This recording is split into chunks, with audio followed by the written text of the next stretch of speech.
Hallelujah. Hallelujah. Praise God. Okay, now comes आज anointing oil service है. Today is anointing oil service. And आप सब बैठ सकते हैं.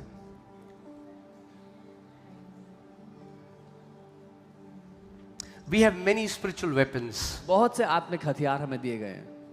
Okay, but there are two tangible weapons that a believer has. लेकिन दो ऐसे छुए जाने वाले शरीर में हमें हथियार दिए गए हैं विश्वासी को. First is Holy Communion. पहला है प्रभु भोज. If you understand the revelation behind Holy Communion, अगर आप प्रभु भोज के पीछे का प्रकाशन समझ गए, it can uproot any kind of sickness that you have been struggling with for years. तो वो हर प्रकार की बीमारी को उखाड़ फेंकेगा जिसका आप सामना करते हैं. आपने यहाँ पे गवाहियां देखी हैं, इतनी सारी गवाहियां जो लोगों के जीवन में भी जब वो रोज प्रभु भोज को लेने लगे उस प्रकाशन के साथ कि वो क्या दर्शाता है. There are so many testimonies that happened here in this church when people started to take Holy Communion every day through that revelation. और दूसरा है anointing oil. And the second weapon is the anointing oil. आप खुद इस बात में research कर सकते हैं. You can research on this. आप जानते हैं मसीह लोग पहले इतने बीमार नहीं थे. You know, कलीसिया में बीमारी नहीं थी. Believers earlier were not so sick. The church did not have sickness. That's why in James 5:14, look at the language. Is there any sick among you? याकूब में बीमार है. Healthy, there is no need for surgery. Amen. अब जानते हैं यहाँ पे हम कोई भी गवाही 1% exaggerate नहीं होती है. जो नहीं हुआ है वो नहीं हुआ है, जो हुआ है वो हुआ है. You know, we do not exaggerate any testimonies. What has happened has happened. What is not happened.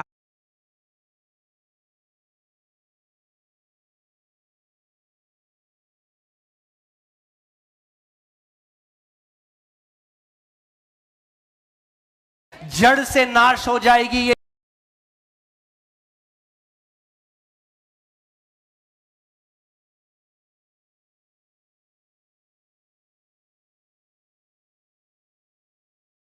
Okay, प्रकाश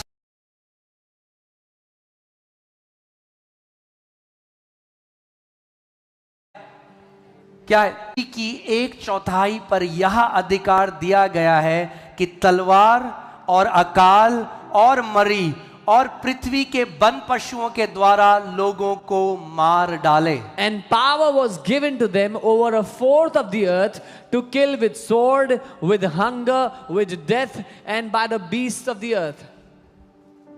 यूहन्ना प्रेरित ये दर्शन देख रहा है. John the apostle was seeing this vision. और वो क्या देख रहा है? वो उस राइडर को देख रहा है जो घोड़े पर सवार है जिसका नाम मृत्यु है. He's seeing that rider who's seated on that horse whose name is death. और वो जो घोड़े पे सवार है उसको ये अधिकार दिया गया कि 1/4 लोगों को मार दे पृथ्वी के. The one who was on the horse was given authority to kill 1/4 of those who were on the earth. या तो तलवार से मार दे, Either by sword, या अकाल से मार दे, by famine, या महामारी से बीमारियों से मार दे, by sicknesses, या famines, जानवरों के द्वारा मार दे. or by beasts. अब ध्यान से सुनना. Now hear carefully. रेवलेशन आगे देखिए परमेश्वर क्या कहता है. फिर मैंने एक और स्वर्गदूत को जीविते परमेश्वर की मुहर लिए हुए पूरब से ऊपर की ओर आते देखा. उसने उन चारों स्वर्गदूतों से जिन्हें पृथ्वी और समुद्र की हानि करने का अधिकार दिया गया था ऊंचे शब्द से पुकार कर कहा. क्या कहा? ध्यान से सुनो. जब तक हम अपने परमेश्वर के दासों के माथे पर मुहर न लगा दें तब तक पृथ्वी और समुद्र और पेड़ों को हानि ना पहुंचाना. Then I saw another angel ascending from the east, having the seal of the living God, and he cried with a loud voice to the 4 angels to whom it was granted to harm the earth and the sea, saying, do not harm the earth, the sea, or the trees, till we have sealed the servants of our God on their foreheads. यानी जिनके sir पर परमेश्वर की मुहर है इन चीजों का उनके ऊपर कोई अधिकार नहीं है. That means those who have the mark, the seal of God on their foreheads, these things have no authority over them. यानी अगर आपके सर पर आपके पिता की मुहर है, That means if your forehead has the mark, the seal of your father, you will not be touched. आपको छुआ भी नहीं जाएगा इन You will not be द्वारा। touched. आपको छुआ भी नहीं जाएगा I इन said चीजों you will द्वारा। not be touched. मैंने कहा आपको छुआ भी नहीं जाएगा इन चीजों के द्वारा। Amen. Let's see Ephesians 1:13. इफिसियों 1:13। In him you also trusted. Who is in him? That means in Jesus. जिसमें तुमने भी भरोसा किया, किस में? यीशु में। It talks about our union with the Lord. ये हमारा उसके साथ एक हो जाने को दर्शाता है। In him you also trusted after you heard the word of truth.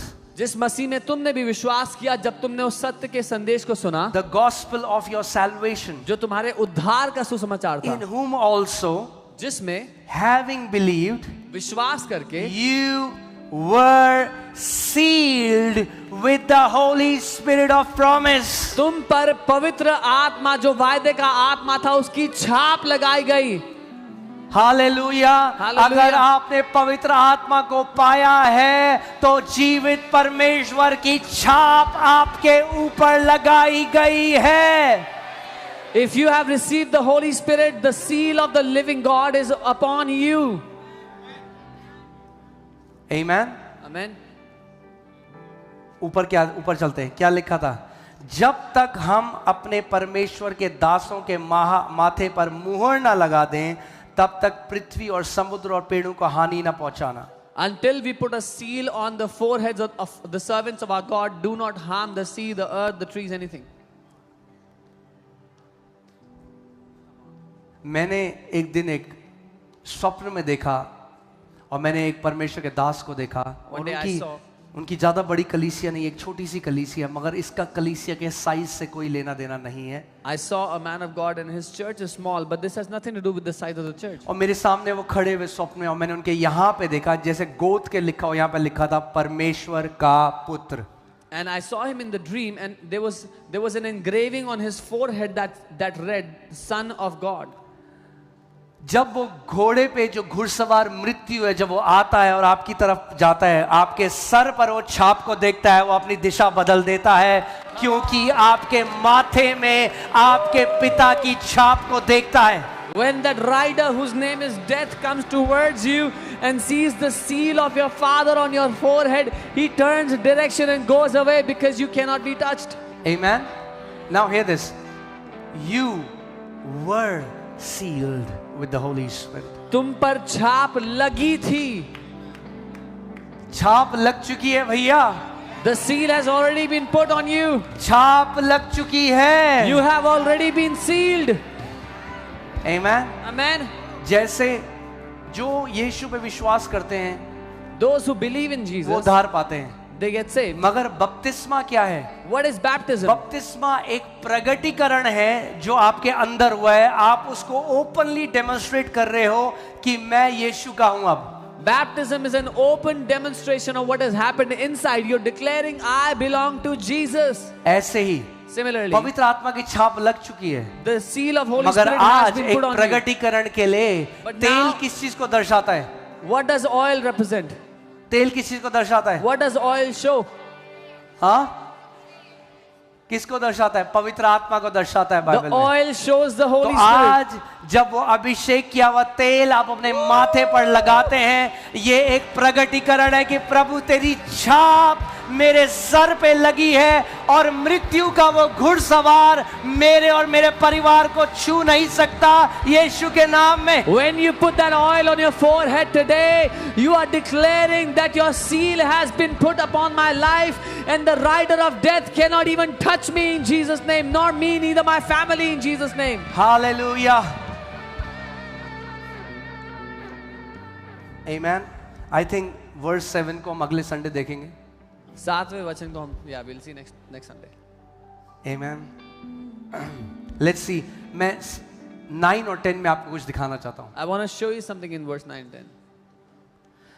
Because you have made the Lord, who is my refuge, even the Most High, your dwelling place. क्योंकि तूने प्रभु को जो मेरा शरण स्थान है अपना निवास स्थान बना लिया है। मैंने आपको पहले बता दिया था, ये साम उन लोगों के लिए है जिन्होंने प्रभु को अपना धाम बना लिया है, यानी रहने की जगह बना ली है। I told you this is for those who have made the Lord their dwelling place, their house. और मैंने आपको बताया था कि एक मिस्ट्री जो है, हमने परमेश्वर को अपना धाम बना लिया है और परमेश्वर ने हमको अपना धाम बना लिया है। And I told you the mystery is we have made God our dwelling place and God has made us his dwelling place. Amen. Amen. We are in Christ हम मसीह में हैं and Christ is in us. और मसीह हम में है। आपने एक sponge को लिया, You took एक a बाल्टी sponge. में पानी भरा हुआ है, आपने उसके अंदर स्पॉन्ज को डाल दिया, स्पॉन्ज पानी के अंदर है और पानी स्पॉन्ज के अंदर है और दोनों एक दूसरे के अंदर है, और यही मिस्ट्री है गॉस्पेल की। You took a sponge and put it in a bucket of water. Now the sponge is in the water is in the sponge, and the two are one. This is the mystery in Christ. हाँ, we are in the kingdom of God and the kingdom of God is in us. हम परमेश्वर के राज्य में हैं और परमेश्वर का राज्य हम में है। तुम मसीह में हो और मसीह तुम्हारे अंदर है। You are in Christ and Christ lives in you. Amen. आप समझ रहे हैं? हालेलुया। Now, क्योंकि आपने परमेश्वर को अपना ध्यान बना लिया है, no evil shall befall you, nor shall any plague come near your dwelling. Now because you have made the Lord your dwelling place, कोई बुराई तुम्हारे ऊपर ना आएगी, ना ही कोई रोग, कोई महामारी तुम्हारे निकट आ सकेगी तुम्हारे बचने का के। मतलब रोग महामारी। अब मेरे को एक बात बताओ, आप कोई रोग, जो भी नया वायरस आता है, जो भी फैंसी नाम हो उसका, क्या वो इस एनी प्लेग के अंदर आता है? So any new virus that comes, any fancy name it has, does it come under this any plague? Amen. Amen. चाहे कुछ भी नाम हो, किसी भी देश से आए। Whatever name it has, whatever country it comes from. Nor shall any plague come near your dwelling. कोई भी रोग या बीमारी तेरे घराने के, तेरे बसेरे के निकट ना आएगी। आप ऑफिस गए और ऑफिस में किसी ने बोला, अरे तुम्हें पता है एक नया वायरस आ गया आज, बोलो कोई भी रोग और महामारी मेरे डेरे के निकट नहीं आएगी। You went to the office and someone said, you know there's a new virus. Say no pestilence, no plague will come near my dwelling place. Amen. अब मैं आपको एक इंपॉर्टेंट चीज दिखा रहा हूं और उसके बाद हम लोग प्रार्थना में जाएंगे। I want to show you something important, then we'll pray. सबसे पहला जो बाइबल में तेल का मेंशन हुआ है, सबसे पहली बार जब तेल मेंशन हुआ है, तेल उंडेला गया, वो मेंशन हुआ है परमेश्वर के घर के साथ। The first mention of oil is with the house of God. और बाइबल में जब भी आप पढ़ते हो ये ऐसा ही नहीं लिखा गया है, And when you read it, it's not written just उसके like that. पीछे एक भेद है, एक प्रकाशन है। There is a mystery, a revelation behind it. तेल, मैंने आपको बताया था, तेल और कलीसिया का साथ में एक संबंध है। I told you the oil and the church are connected together. Okay. Then Jacob awoke from his sleep and said, surely the Lord is in this place and I did not know it. तब याकूब जाग उठा और उसने कहा, निश्चय इस स्थान में यहोवा है और मैं इस बात को न जानता And था। he was afraid and said, how awesome is this place. और भय खाकर उसने कहा, यह स्थान क्या ही भयानक है, So अद्भुत है। this is not a dreadful fear, this is the godly fear. ये डरावना भय नहीं है, लेकिन ये प्रभु का भय है। Right? He's saying, man, how awesome is this वो place. कह रहा है कितना अद्भुत है ये स्थान। This is none other than the house of God. ये और कोई जगह नहीं, लेकिन प्रभु का घर है। ध्यान से, ये तो परमेश्वर के भवन को छोड़ और कुछ नहीं हो सकता। हाउस ऑफ गॉड, यहां पे ध्यान दो, हाउस ऑफ गॉड। उसने क्या बोला, ये क्या है? हाउस ऑफ गॉड है। He said, ये प्रभु का भवन है। अब नए नियम में एक चीज देखते हैं। Now look at something in the New Testament. 1 Timothy 3:15. But if I am delayed, I write so that you may know how you ought to conduct yourself in the house of God, which is the church of the living God. So what is the house of God in New Testament? The church of the living God. और अंग्रेजी में इस प्रकार लिखा, यदि मेरे आने में देर हो तो तुझे पता हो प्रभु के भवन में, जो कि प्रभु की कलीसिया है, कैसा व्यवहार करना है। यानी कि परमेश्वर का भवन परमेश्वर की कलीसिया है नई वाचा में। Is that clear? साफ है। जेकब ने क्या बोला? ऊपर देखते हैं फिर से। What did Jacob This say? is none other than the house of God. How awesome is this place? ये यहोवा के भवन को छोड़कर और कुछ नहीं, कितना अद्भुत स्थान है ये। And now what does Paul say in Timothy? और अब पौलुस क्या कह रहे टिमोथी से? The house of God, which is the church of the living God. परमेश्वर का भवन जो कि जीवित परमेश्वर की कलीसिया है। अब ध्यान से सुनिए यहाँ पे, वो Hear कहता है carefully. द पिलर, क्या है वो स्तंभ है, pillar and the ground of truth. वो खंबा है और नींव है सत्य का। Amen? Is that clear? इससे ज्यादा क्लियर तो हो नहीं सकता. It cannot be more Amen? clear. अब हम ऊपर देखते हैं याकूब ने फिर क्या किया. Then Jacob rose early in the morning and took the stone that he had put at his head, set it up as a pillar, pay attention, pillar, and poured oil on top of it. भोर को याकूब उठा और उसने तकिए का पत्थर लेकर एक खंबा खड़ा किया और उसके सिर पर तेल डाल दिया। क्यों किया उसने? मजा आ रहा था, पराठे बनाना चाह रहा था. Why did we do it? Did he want to cook something? क्यों डाला तेल? Why did he pour oil? इसके पीछे प्रकाशन है. There's a revelation behind it. तेल कहाँ बहता है? Where does oil flow from? परमेश्वर के घर में. In the house of God. परमेश्वर का घर क्या है? What is the house of God? जीवित परमेश्वर की कलीसिया The है, church of the जहाँ living पर God. संत इकट्ठा होते Where हैं. his saints gather together. जो अपने आप को परमेश्वर के भवन के अलग करता है, आप देख लेना तेल कभी नहीं बहेगा उनके ऊपर. Anyone who separates themselves from the house of God, the church of God, the oil will not flow in their life. क्योंकि तेल कहाँ है? Where is the oil? परमेश्वर के भवन में है. It is in the house of God. इसीलिए बाइबल कहती है, how blessed it is when brothers dwell together with unity. It is like the oil that flows from the head through the beard and goes through the garments. It talks about the body coming together. क्या ही अद्भुत है जब भाई लोग संगति में रहते हैं। वो ऐसा है जैसे हारून के सर से तेल बहते हुए उसकी दाढ़ी उसके कपड़ों के छोर तक जाता है। वो शरीर को दर्शा रहा है जो कलीसिया है। Amen.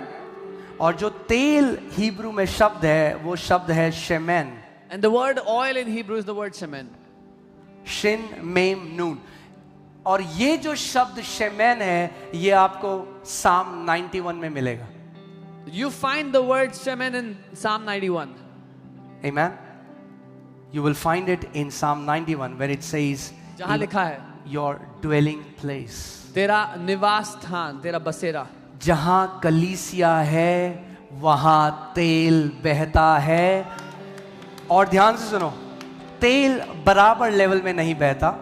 Where the church is, the oil flows तेल in. ऊपर से नीचे बहता है. The oil doesn't flow at equal levels. It flows from the head down, from the top down. जो अपने आप को अधीनता में लाना जानते हैं, जो तेल सर पे उंडेला जाता है, वो तेल उनके ऊपर भी आता है यीशु के नाम में. Those who know how to surrender themselves, when they submit themselves, the oil also flows upon them. आपने देखा होगा कुछ लोग, क्योंकि दुनिया में उनका जो स्टेटस है, वो आते हैं, कहते हैं मैं कुछ हूं, वो तेल उनके ऊपर नहीं बहता.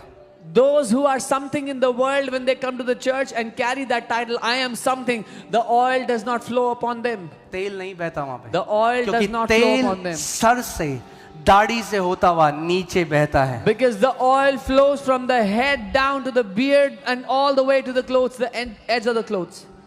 Amen. Amen.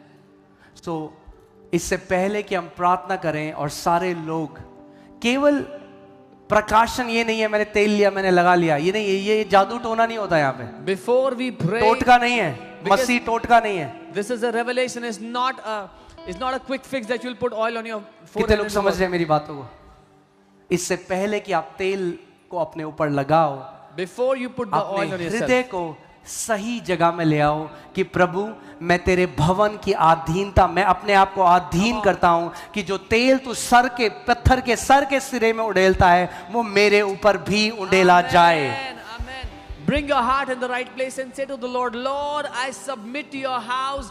I submit to the leaders, the house where you place me, so that the oil would flow upon my life. Amen. Because मैं आपको बता रहा हूं, घमंडियों के लिए परमेश्वर के राज्य में कुछ भी नहीं है. Because I'm telling you, there is nothing in the kingdom of God for those who are proud. क्योंकि परमेश्वर ने कहा मैं स्वयं उनका विरोध करता हूं. Because God says, I resist those who are proud. I myself resist them. वो बॉटल क्या, वो पूरा ड्रम लेके उड़ेल दे अपने ऊपर, कुछ नहीं होगा उनके A साथ. bottle or a drum, if they pour a drum on themselves, nothing will change in their life. केवल तेल लगाना ये नहीं है, उसके पीछे जो प्रकाशन है उसको समझना बहुत जरूरी है. Amen. It's not just putting the oil, but understanding the revelation behind that oil. याकूब ने तेल कहाँ उड़ेला? पत्थर के निचले हिस्से में नहीं उड़ेला. कहाँ उड़ेला? पत्थर के ऊपर उड़ेला. Where did Jacob pour the oil? Not at the bottom of the rock, at the top of the rock. कलीसिया का सर कौन है? Who is the head of the church? मसीह.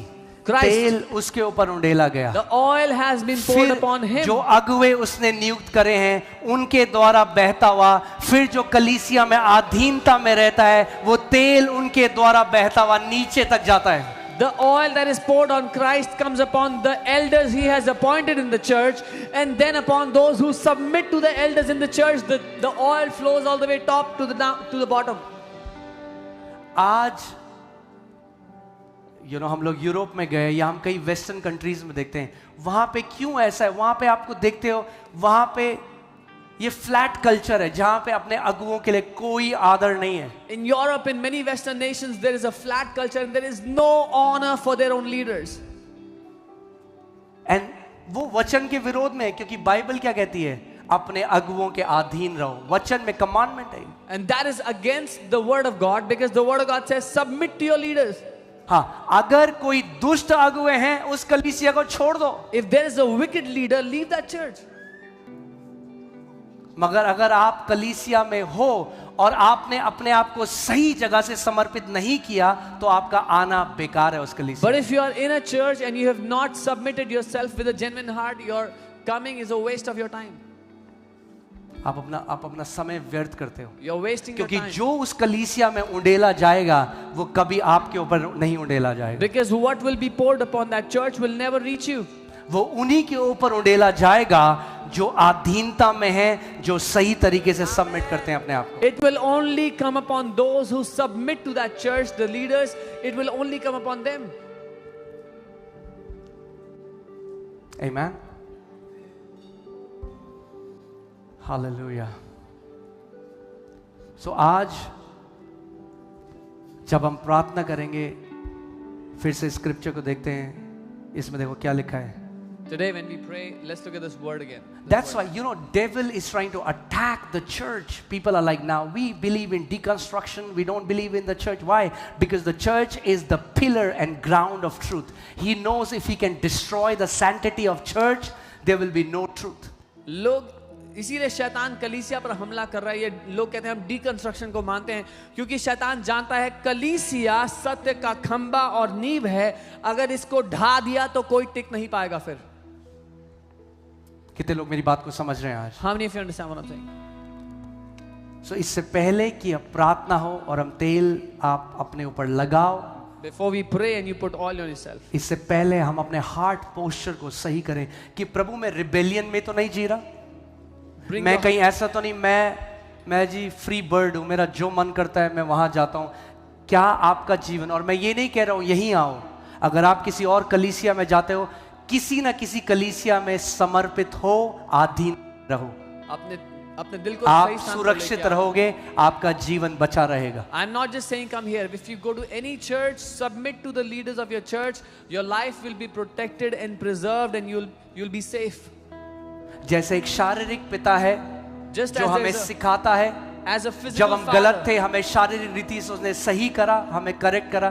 क्या आपके ऊपर कोई आत्मिक अगुवा है जो आपको सही कर सके जब आप गलत जाते हो? as we've all had a physical father who corrected us when we were wrong, is there a spiritual father, an elder over your life who can correct you when you go wrong? क्या आपका जीवन किसी को accountable है? Is your life accountable to क्या anyone? कोई डांट लगा सकता है आपको? Is there anyone who can correct you, rebuke you? बहुत जरूरी है. It is very important. Because understand, the fathers are feathers in the kingdom. समझें इस बात को, जो पिता है वो पंख हैं राज्य में. वो रक्षा करते They हैं protect आपके you. आसपास. They protect you from every danger around you. मैं आपको कितने इंस्टेंस बता सकता हूं ऐसे. एक बारी मैं बहुत थका हुआ था, मैं किसी मीटिंग से आया और मैं लेटने वाला था. अचानक प्रभु ने मुझे कहा कि there is an attack over pastor Ram's life. There are so many instances I can tell you. I came back from a meeting and I was so tired and about to sleep. प्रभु ने मुझे उठाया, कहा कि pastor Ram के जीवन पर attack है. So devil is wanting his life. शैतान उनका जीवन चाहता है. एंड मैंने अपनी वाइफ को बताया, मैंने कहा प्रभु ने कहा, उसी समय हम दोनों घुटने पे आए, हमने प्रार्थना करी. जब अगुए आपके जीवन में हैं, इतना जल्दी शैतान आपको ले जा नहीं सकता. And I told my wife, we both came on our knees and prayed. When there are elders over your life, the devil will not be able to touch you easily. Amen. So जो systems परमेश्वर ने रखे हैं, हमें उनकी अधीनता में आना बहुत जरूरी है. The systems that God has made, it is important that we come under them. और एक अगुए का उसकी उम्र से कोई लेना देना नहीं होता. आज मैं आपको क्लियर कर दूं इस बात को. And a leader has nothing to do with the age they are in. It has nothing to do with their age. Okay कोई हो सकता है उसके सफेद बाल हों शरीर में, मगर आत्मा में वो बच्चा हो. Maybe he would have gray hair in the body, but would be a child in the spirit. और ऐसा भी हो सकता है कोई जवान है, मगर आत्मा में वो एक सयाना है. And possible they are young in the flesh, but mature in the spirit. बहुत जरूरी है, आपको ये पता होना चाहिए परमेश्वर ने आपको कहाँ रोपा है, किस घर पे आप रोपे गए हो. It is important you know where you are planted. Where has God planted you? मैं और पास्टर सामर्थ हम लोग जब देहरादून में हमने नया जन्म पाया, हम एक कलीसिया गए. मैं आज आपको प्रभु के सामने बता रहा हूँ ये बात, परमेश्वर के सामने. जब तक हम देहरादून में थे उस कलीसिया की अधीन विश्वास योग्यता में रहे. When we got saved, we were in Dehradun in a church. As long as we were in Dehradun, we were planted and submitted under the leadership of that church. मतलब एक दिन ये विचार भी नहीं आया हमारे कि एक बार ट्राई करते हैं दूसरी जगह. ट्राई कर, मेरे को आज समझ में नहीं आता. कई लोग एक बार ये, क्योंकि हमें पता था परमेश्वर पिता ने हमें यहाँ रोपा है, ये मेरा घर है, ये मेरे अगुए हैं, कोई डाउट नहीं है उसका. Not even for a second this thought hit us that let us go out and try another church, because we were sure, we knew that God has planted us in this house. This is where He has put us. मैं Dubai में गया, मैंने एक परिवार से पूछा, मैंने कहा ये आप कहाँ जाते हैं? कह रहे हम 3 कलीसिया में जाते हैं. I was in Dubai and I asked the family, where do you go to church? They said we go to 3 churches. मुझे पता नहीं उसका मतलब क्या. I don't even know what that means. मेरा परिवार जो है वो मेरा परिवार है. My family is my family. Amen. अगर कोई ऐसी कलीसिया में जाता है जहां का अगुआ सही नहीं है, गलत जीवन जीता है, पाप में गिर गया, आपके पास पूरा अधिकार है उस घर को छोड़ देने का. मगर किसी ना किसी घर में प्लांट हो, रोपे जाओ कि आप बढ़ो और आपके फलों को पूरी दुनिया देखे. If someone is going to such a church where the leader is wicked or has fallen in sin, you have full freedom to leave that church, but go to a church where you can be planted, submit to the leadership. Amen. Amen. Protection है. There is protection for you there. कलीसिया उस नोवा के arc की तरह है जो आपको बचा के रखेगा. बाहर जो भी हो रहा है, जो अंदर है घर के, वो सुरक्षित हैं यीशु के नाम में. The church is like the ark of Noah, that whatever is happening outside will not affect those who are inside the ark. They will be protected and preserved. Amen. और मेरी बात को मत मानो, खुद उन लोगों के फल देखो जो नहीं जाते कहीं, Don't just जो believe कलीसिया me. नहीं जाते. वो स्क्रिप्चर्स भी बोलेंगे, बहुत बड़ी बड़ी बातें बोले, उनके जीवन के पास जाके झांक के उनके फल देख लेना. Don't just believe what I'm saying. Go to those people who do not go to any church. They will have many verses, many Bible verses to say, many big knowledgeable things to tell you. But closely monitor their life, the fruits of their life. You will know. Bible कहती है जैसे तुम बुरे दिनों को आते हुए देखो, मिलना मत छोड़ो, बल्कि और भी मिलो, और भी संगति करो, क्योंकि बुरे दिन हैं. Bible says, as you see the evil days approaching, do not stop fellowshipping, but fellowship all the more because evil days are coming. Amen. So इस बात को समझो. अभिषेक का जो आज अनॉइंटिंग सर्विस है उसके महत्व को समझो. ये नहीं कि बस हाँ जी हमें तेल दे दो. अरे तेल कहाँ है? कहाँ बहता है तेल? उसके घर में बहता है तेल. Know the importance of the anointing oil. Not just that, give us oil, we'll put on our heads, but the anointing flows in the house of God. अगर यहाँ रहोगे तो तेल ही तेल बहता रहेगा, हर समय उस बहते तेल के झरने के नीचे रहोगे. If you will stay, if you will abide here, if you will stay here, you will be under that oil all the days of your life. Amen. Amen. Hallelujah. Hallelujah. Praise God. Amen. अब इससे पहले कि हम लोग प्रार्थना करें अभिषेक के तेल के लिए, ये समय है कि हम लोग एक ऑफरिंग लेंगे. आइए हम सब खड़े हो जाएं. Before we pray worship for the team आप anointing आ oil. जाएं. Thank you father. धन्यवाद पिता. Hallelujah. हम अपने ऑफरिंग को अपने हाथों में ले लें Let us take our offering in our hands. Hallelujah. और उससे पहले हम बोएं. Before we sow, परमेश्वर की आत्मा ने मेरे से कुछ बात करी हमारे बोने के बारे में. the Spirit of the Lord spoke to me about our sowing. और प्रभु बार बार मेरे अंदर ये डाल रहा था कि मैं ये बोलूं कि परमेश्वर आपके पैसे के पीछे नहीं, पर परमेश्वर आपके हृदय के पीछे है. And I want to tell you that the Lord is not after your money, He is after your heart. He is after your heart and not after your money. वो आपके हृदय के पीछे, आपके पैसे के पीछे नहीं. Amen. Amen. बाइबल में हम एक स्टोरी देखते हैं जहाँ पे एक रिच यंग जो रूलर था वो यीशु मसीह के पास आता है और वो प्रभु से कुछ बातें करता है. There is a conversation happening with Jesus. We see a story in the Bible where a rich young ruler comes to Jesus and there's a conversation happening. And he is asking Jesus कि मैं क्या कर सकता हूँ कि मैं eternal life को receive करूँ. और वो यीशु से पूछते हैं, What can I do to inherit eternal life? और प्रभु बोलते हैं कि कमांडमेंट्स को फॉलो कर, और वो कहता है हाँ ये सब तो मैं करता हूँ. And the Lord tells him, Obey all the commandments. He says, Yes, I do. सो जो एक फिजिकल टेस्ट था वो तो उसने पास कर लिया. So he passed the physical test. But then there was something else that Jesus was after. पर कुछ और था जिसके पीछे यीशु थे. और प्रभु ने उसको बोला कि अपना सारा पोजेशन को बेच दे और पुअर लोगों में बांट दे और मेरे पीछे हो ले. And the Lord told him, Sell everything you have, all that you possess, give it to the poor and come after me. But वो उसके लिए बहुत मुश्किल था. And it was too difficult for him. वो उसने फिजिकल टेस्ट तो पास कर लिया, He passed the physical test. But जो एक हार्ट का जो स्पिरिचुअल टेस्ट था उसमें वो फेल हो गया. But the test of his heart, the spiritual test, he failed.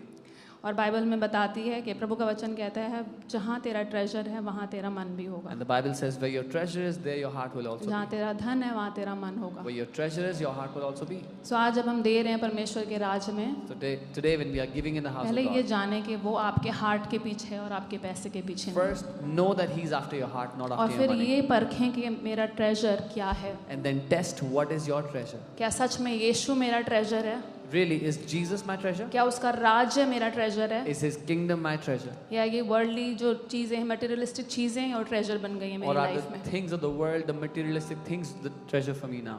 और प्रभु से बोलें कि प्रभु मैं मेरा ट्रेजर आप हैं यीशु. And tell the Lord, Jesus, you are my treasure. पवित्र आत्मा मेरी मदद करें कि मैं देख पाऊँ कि प्रभु आप मेरे हृदय के पीछे हैं. Tell Him, Holy Spirit, help me that I can give and you can see that you are in my heart. अगर आप हमें सिखाते हैं देना तो प्रभु मुझे मेरी मदद करें कि मैं देख पाऊँ कि ये मेरी भलाई के लिए और मेरी ब्लेसिंग के लिए है कि आप हमने बताया है ये रेवलेशन कि हमें देना है प्रभु के राज्य में. If you teach us, Lord, we know that it is for our good that we are taught to give in the kingdom. क्योंकि आप चाहते हैं कि हम बढ़ें.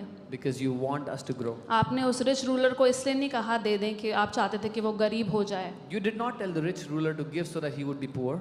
You wanted him to be blessed, आप चाहते थे कि वो आशीषित हो. right? Yeah. So he wants you to be blessed. वो चाहता है कि आप He आशीषित हो. wants you to be rich and prosperous. वो चाहता है आप समृद्ध हो. He wants you to be above and not beneath. वो चाहता है कि आप ऊपर हो, हर बात में He नीचे is नहीं. after your heart. वो आपके दिल के पीछे है. Amen. So come Amen. on, अपने बीजों को हाथ में ले लें Take your seed in your hand और परमेश्वर के को एक प्रॉमिस करें कि प्रभु you are my treasure. and promise the Lord, प्रभु आप मेरा खजाना हो. That the things of the world, Lord, I will not love, but I will love you, Jesus.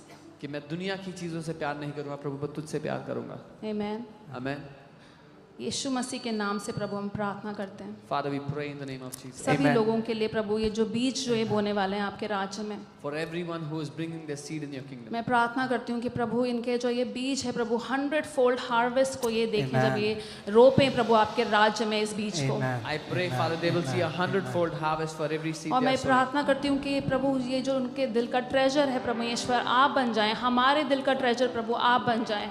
And I pray, Lord, that you would become the treasure of our hearts, That Lord. we may not go after the things of the world, Lord, but after your heart, Father. कि हम दुनिया की चीजों के पीछे नहीं भागें, आपके दिल के पीछे भागें, हम प्रभु. आपके हृदय को प्रभु समझने पाएं, That we would understand your heart, Lord. आपके प्लान्स और आपकी योजनाएं जो हमारे लिए हैं We would Prabhu, understand your plans for us, Lord. वो हमारी भलाई के लिए हैं That they Prabhu, are for our good. कि प्रभु हम कोई कमी घटी में ना जिए, That we लेकिन would not live in any lack. पर हम देशों देशों को देने वाले बने। But that we Amen. would give to nations.